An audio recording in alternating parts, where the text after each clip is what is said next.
Let's get back on track.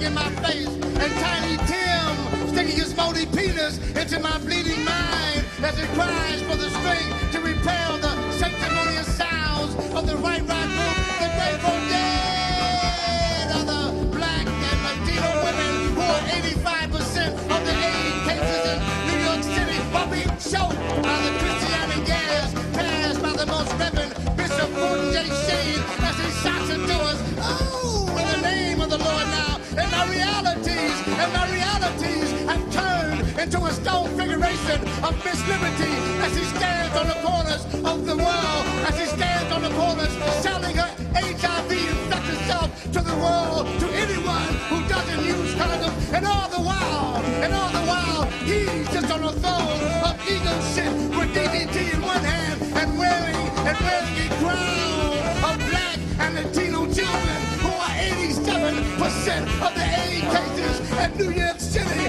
and I watch him relax, by playing golf with Roy Wilkins balls, with Maynard Rustin glued to his thing, while Xerox copies of Martin Luther King are popping from his skull to dream the impossible dream. Knock, knock, who's there? It's Red Brown, and if you don't open up, I'll strike it out and burn your house down. And I see Malcolm's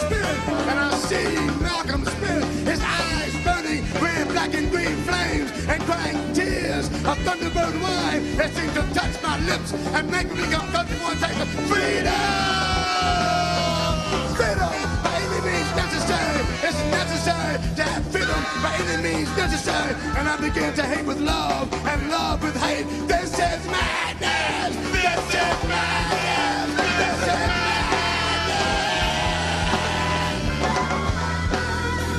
And I look up and see the moon.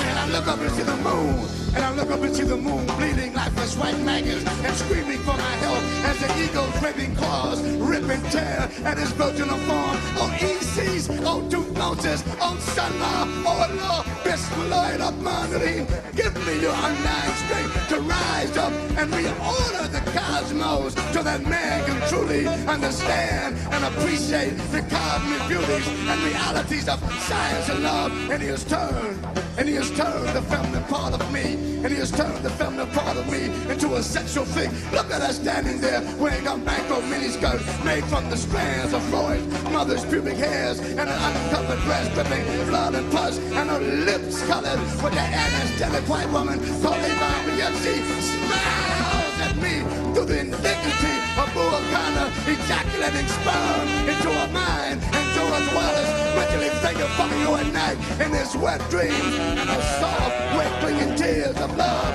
seem to flood my heart with strength to gather all my manhood from my lower head and to put it back in my upper head. And I hear my mother's voice, and I hear my mother's voice, and I hear my mother's voice rustling in the wind, reminding me of the many times he tried to rape her of her blackness, but she, with the strength of a panther, the swiftness of a cheetah, and the cunning of a lioness, will not be caged up with other lies that kept me from being totally free. And when she came home at night, I could smell the musty closeness of his body and see his translucent fingerprints on a tired, weary physical structure, depressed from warding off his beastly attacks. But she would smile, the smile of 1,000 black orchids at me, not realizing all the while that the anger of 100 lions was residing in my soul. And doing all this time, my father was somewhere drowning this nuclear plastic man himself in a bottle of cheap wine, and letting that spiritual catalyst, John Coltrane, pay celestial homage to that white God who was riding his main thing.